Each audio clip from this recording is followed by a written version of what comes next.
Welcome to the Be It Till You See It podcast, where we talk about taking messy action, knowing that perfect is boring. I'm Lesley Logan, Pilates instructor and fitness business coach.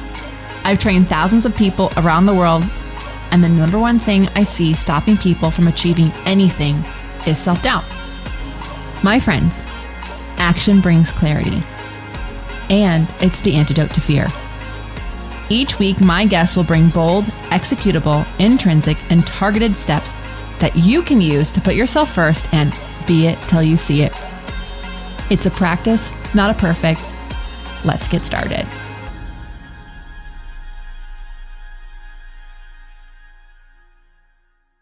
All right, this is Stacy McApline's recap episode number 166.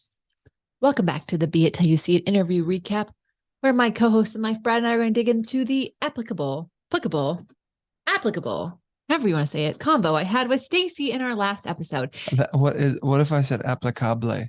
Okay, sorry. I just watched John Oliver, and apparently during the Thanksgiving week, every morning show on the planet was like, is it pecan or pecan? Pecan or pecan? Pecan or pecan? And we're like, it's not pecan. You don't want to eat a pecan. It's not a bathroom can. And I was like, how do I say it? Do I say pecan or pecan? Do I want pecan pie? I say pecan pie. I say pecan.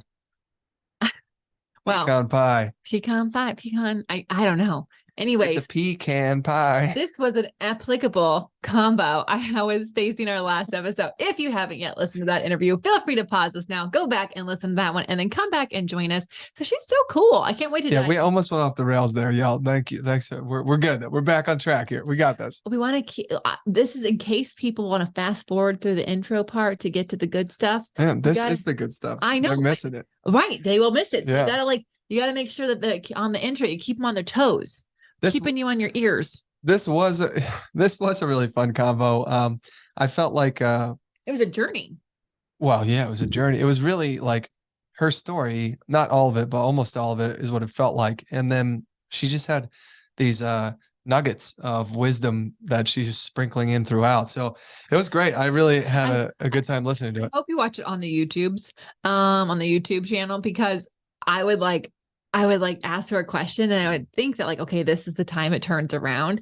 And with a smile on her face, it was not the time that turned around. And I was like, oh, no, it's not good yet.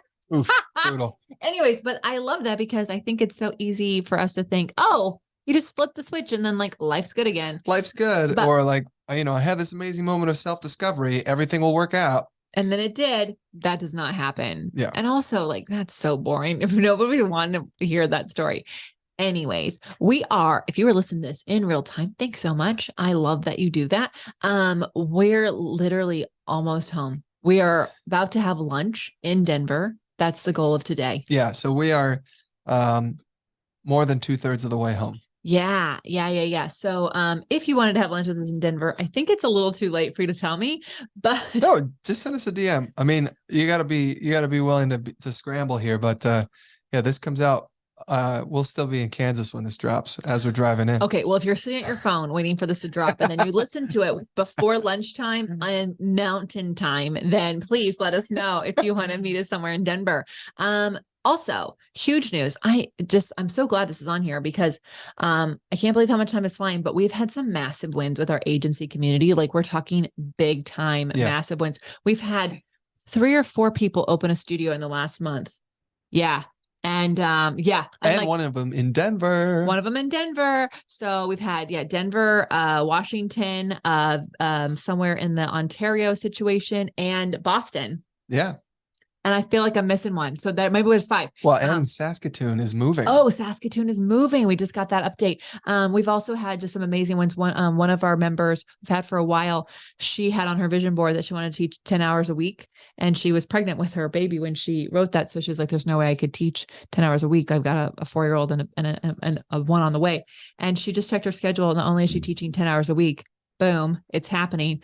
Also, she 1.5 timed her income to date by the time she did the thing from the year before. And she said, I probably will 1.7 it. So she'll almost have doubled her income in a year. So I just got off a call earlier where we have a teacher in the UK, and she said I had a major family event that took me away from teaching. But because, and I've only been teaching a few hours a week, but because I've raised my rates, I've made $10,000 more this year than last year. Freaking amazing. Yeah. That's the goal. Like that's Yeah. the goal. So while we're telling all this wins about agency is that Agency Mini number 8 is coming up. It's actually coming up at the very beginning, end of January. Very end of January. Very, very end of January, very beginning of February. Yep. And if you know this, we only run this twice a year. It's the best way to get a taste and get some love and support. And you'll have wins just by being in Mini. So make sure you go to profitablesplies.com/mini to get on the wait list, or maybe the doors will be open for you to sign up. We're so excited about it. It's going to be a lot of fun. It's one of the best programs that we run, y'all. And it is so powerful and people come out of it like flying high. It's more of an investment of your time. There's a little monetary investment, but you take a week with us to ask any and all questions, and then we guide you through a couple of really incredible webinar and a group call and stuff. And then we invite you to come join us inside of agency. It's about an hour of your time a day for a week. It's not a lot. If you have a day where you can do 3 hours and then a day where you can only do 1, that's okay. You'll be able to catch up on all the replays and things like that. So at any rate, Agency Mini number 8 is coming up very soon. So you're going to want to be on the wait list because that's the best way to make sure you don't miss it. profitablesplies.com/mini. And okay, here is the best announcement ever. In like 2 days, it starts the birthday month of me. That's the weirdest way to say that. The birthday month of me? Yeah, my birthday month. Yeah, okay, that's different.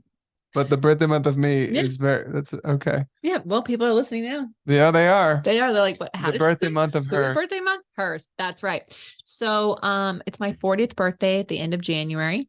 And I'm so excited. I have some friends coming in. I've got a great outfit.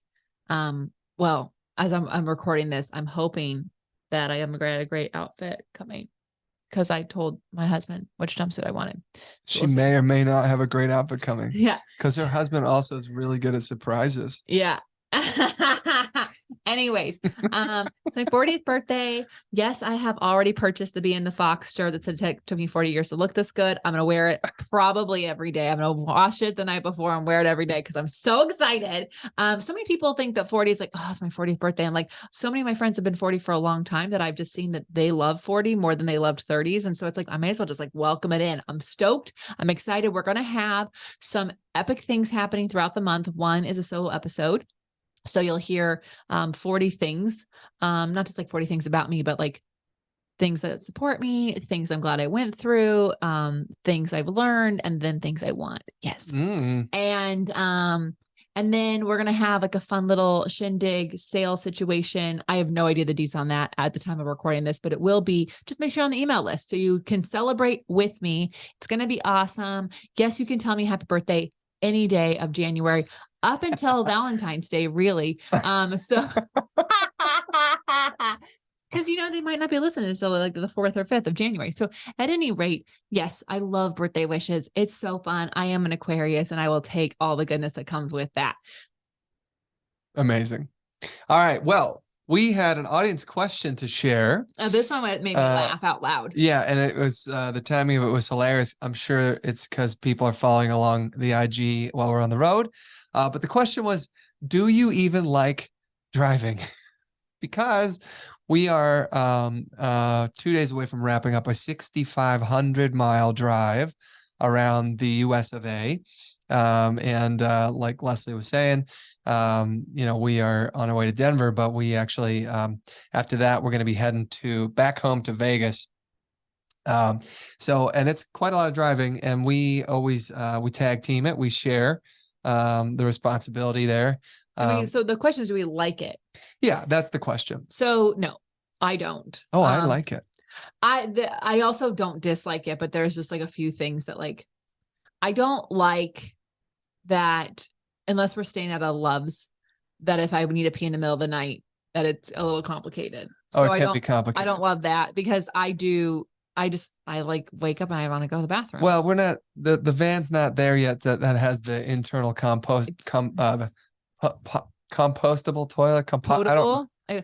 Anyways, we're going to have some sort of toilet in there eventually. That's not like, that's key. And then I'm going to like fucking love it. I don't like driving at night. So I do like driving in the daytime. I don't like driving in storms. So as long as it's blue skies, flat road, and it's the morning. Yes, I like it. Yeah, she takes over in the morning and drives us, and then into the afternoon.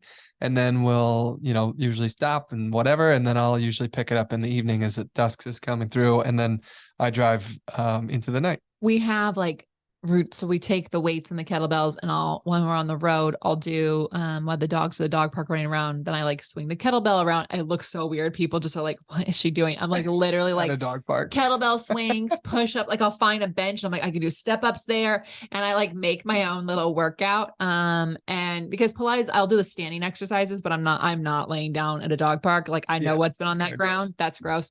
But in the bed, when I get in the back, I have to do a lot of stretches because even though I sit for work, I don't sit like that. Yeah. It's a lot of sitting in the bed. I have a pillow that I use for my lower back to like keep my hips adjusted in a certain way. Otherwise, anyways. So do I even like it? I like the idea of it and I like parts of it, but I don't love it. Maybe when the van is together. Yeah. Like it's pretty, it's pretty comfortable, but it's not luxurious yet. Yeah. We're not glamping yet. No, this is not glamping yet. Also like in general, I'm not a big driver. Although I know, I want a G-Wagon. I can't wait to drive that thing, but she cannot wait to drive it half a mile down the road. Yeah. Then half a mile back. Yeah. I'm just going to drive it. I'm just going to drive it to the coffee shop, and the gym. Maybe I'll take us to the gym, How about that? But driving's not my like, oh, let's go for a drive. It's just, but I do enjoy like getting away out of the routine. My brain gets to think. So I hope that answers. It's not an answer. We like parts of it. It's a long trip, but it's okay. So thank you for your questions. And those of you who got to see on the tour, thank you so much for coming out. I know the holidays are crazy and it's just like, it's hard to get there, but we so appreciate you. And stay tuned for future tours for sure. Okay, now let's talk about Stacy McApline. Stacy was using her process improvement and change management skills at a big time consulting firm to help steer massive companies, including the Department of Defense or something like that. I was like, okay. So really big, important job. Yeah, like the VA, the Veterans Association. Yeah. Is it association? No. Veteran Affairs. Veteran Affairs. I was like, VA. Anyway, massive, slow moving government organizations. She was helping them move in better directions and was really good at what she was doing. However, at the same time, her life was in shambles. She said she was completely stressed out. She was totally overwhelmed. She was in an incredible amount of debt. She told a story about her daughter actually literally getting bad grades and going, what's the point of school? I hate your life. I don't want to ever be you. So I don't want to do school. I'm out. And that was like a big wake up call for her and also her husband. And she realized she had this moment of clarity where she's like, well, I somehow got myself into this mess. So that with decisions that I've made, so I can get myself out of it with decisions that I've made. And so she started treating herself as a client and applying all this epic expertise that she has in her own life, and really started shifting into implementing.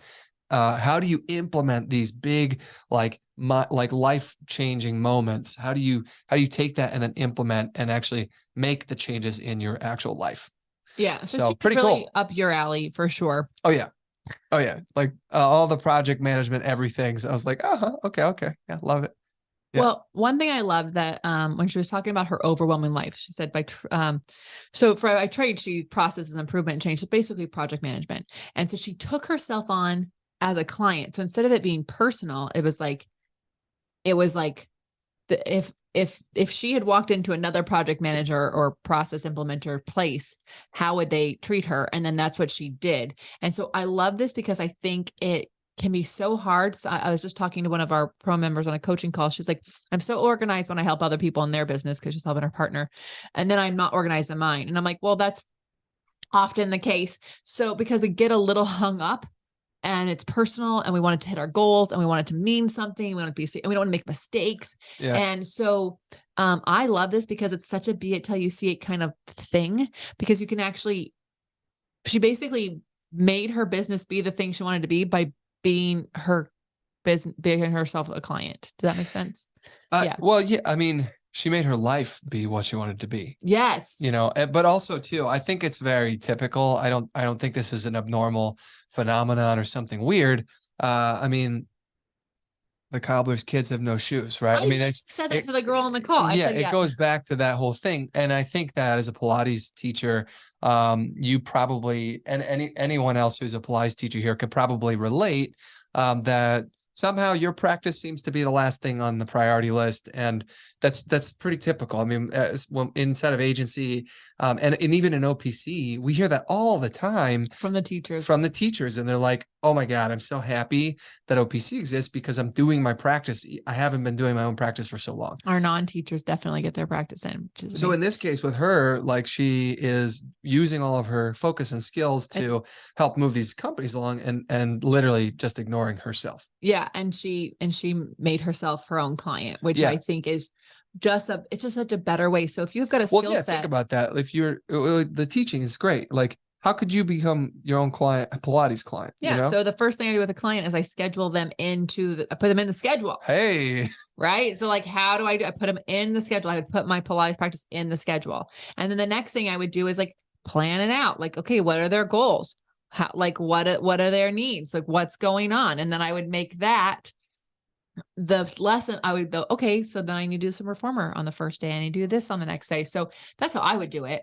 I think what you just said is probably the thing that people don't do the most, is actually put it in the calendar. No, they're going to put it in where it fits, which means it won't fit. If you know my jar thing, you know, it won't fit. It can't be last minute unless it's glitter, and your priorities are not glitter. Your priorities are a freaking rock, and they need to go in first. Rock. Yeah.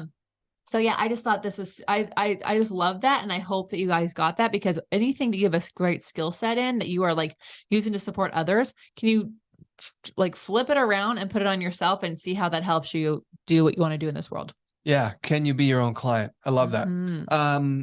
I really loved what she said.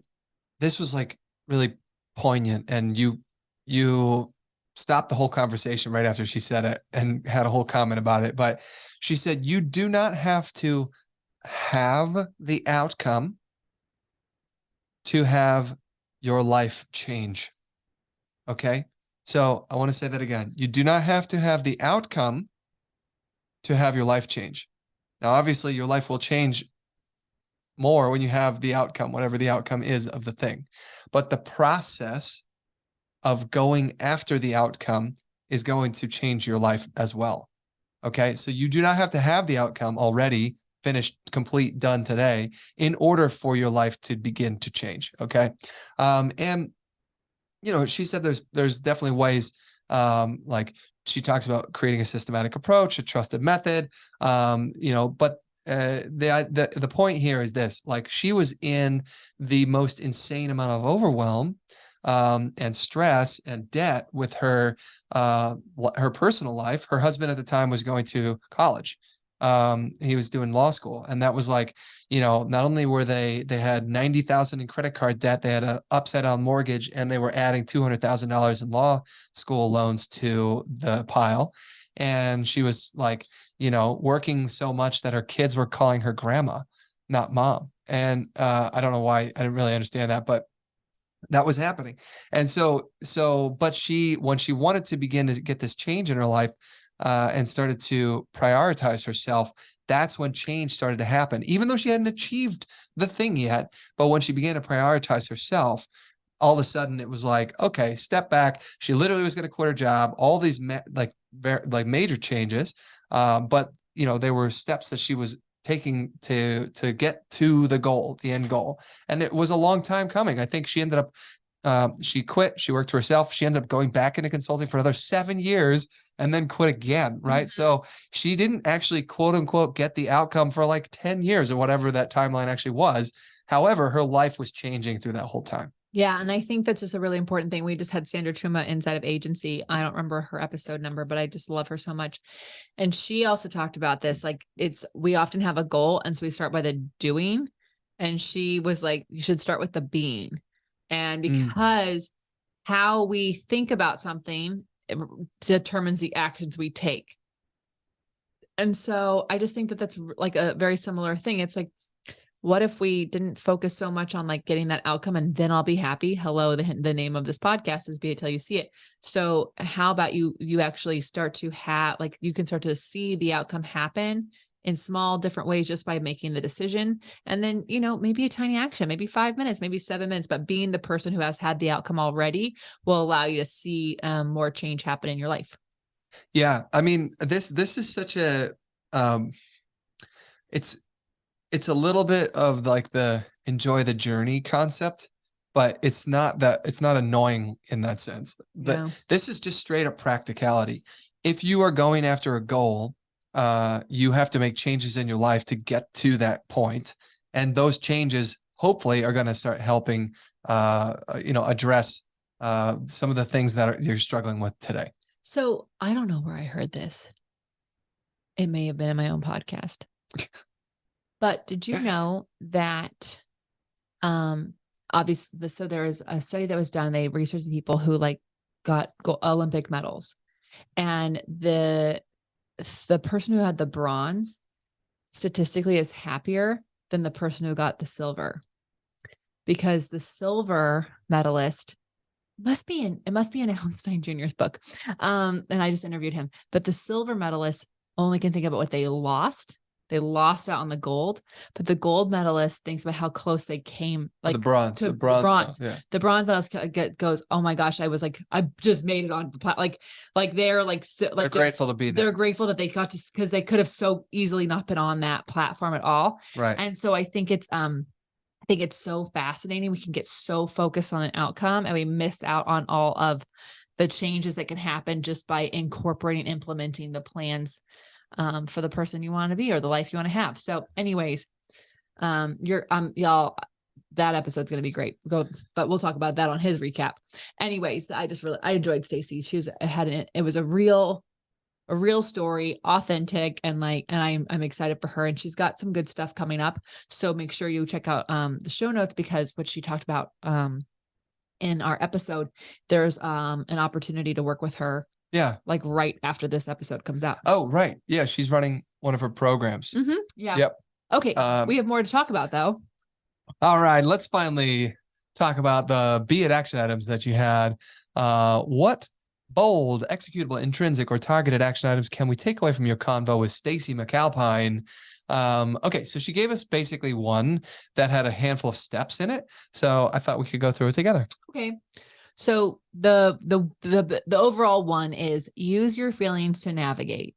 And like, I thought this was super interesting that she boiled it. Like after listening to, because we just had that webinar yesterday with Sandra Chuma, and she said, play the 7 whys. And she said, most often the 7th why really boils down to how you feel. And I thought it was so funny. Stacy called it out right away. She's like, nothing matters except for how we feel, period. We do everything based on why we feel, how we feel, what we're feeling, all the things. So she said, use your feelings to navigate. Yeah. So, and you're like, okay, thanks guys. Because I know my perfectionists and overachievers are like, yeah. What does that mean? How do you navigate with feelings? She kept going. So first one is when feeling something you don't like. And this is so key. Notice when you're like avoiding something. This goes back to Kate Wynn's episode too. Like, where in your house do you use a 4-letter word when you walk through, right? Like, just notice the feelings you don't like and where they are in your body or where they are in your day. Yeah. So if you feel something that you don't like, stop. Look and listen. Stop. Drop and roll. Yeah. No, stop. Okay. Identify where it is coming from. Okay. What is it that's causing that feeling that you don't like? And then she said, when you identify that, now you can take one baby. What is one baby step that you can take that'll get you closer to feeling peaceful? So when you feel something that you don't like, notice it, stop, identify where that feeling is coming from, and then what is one baby step that you can take that will help you get closer to feeling peaceful? And she said, usually there's multiple steps, like 2 or 3, but just start with one. Yeah. So I hope you could do this today, like right now. I'm sure somehow, and then between now and your tomorrow, something is not going to be going the way you like. And then you can play with these things and just see where it is. Like you can even see where it is in your body. You can see where it's, that can sound a little woo to some people, but your body knows what it doesn't like. And it might be like in your left shoulder. Or it could be just that you are like, I really do not like this route that I take home. Okay. So then what's, stop and then identify why where's it coming from? Oh, do you not like your job? Do you not like the car you're in? Do you not like who you're with? Or maybe there's another route. Yeah. I need to use a helicopter. Or maybe there's a different time. Maybe you don't like it because of the time of day, So anyways, I think it's really fun. She's super cool. I hope if this resonated with you, I hope you get a chance to work with her. Let us know how you use these tips in your life and like what you notice when you use your feelings to navigate. I'm Lesley Logan. And I'm Brad Crowell. Thank you so much for being here. We're so, so, so grateful for you. And until next time, be it till you see it. Bye for now. That's all I got for this episode of the Be It Till You See It podcast. One thing that would help both myself and future listeners is for you to rate the show and leave a review. And follow or subscribe for free wherever you listen to your podcast. Also, make sure to introduce yourself over at the Be It Pod on Instagram. I would love to know more about you. Share this episode with whoever you think needs to hear it. Help us and others be it till you see it. Have an awesome day. Be It Till You See It is a production of As the Crows Fly Media. It's written, produced, filmed, and recorded by your host, Lesley Logan, and me, Brad Crowell. Our associate producer is Amanda Frattarelli. Kevin Perez at Disenyo handles all of our audio editing.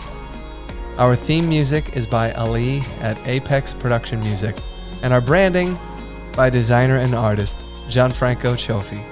Special thanks to our designer Jaira Mandal for creating all of our visuals, which you can't see because this is a podcast, and our digital producer Jay Perdoso for editing all the video each week so you can. And to Angelina Herrico for transcribing each of our episodes so you can find them on our website. And finally, to Meredith Crowell for keeping us all on point and on time.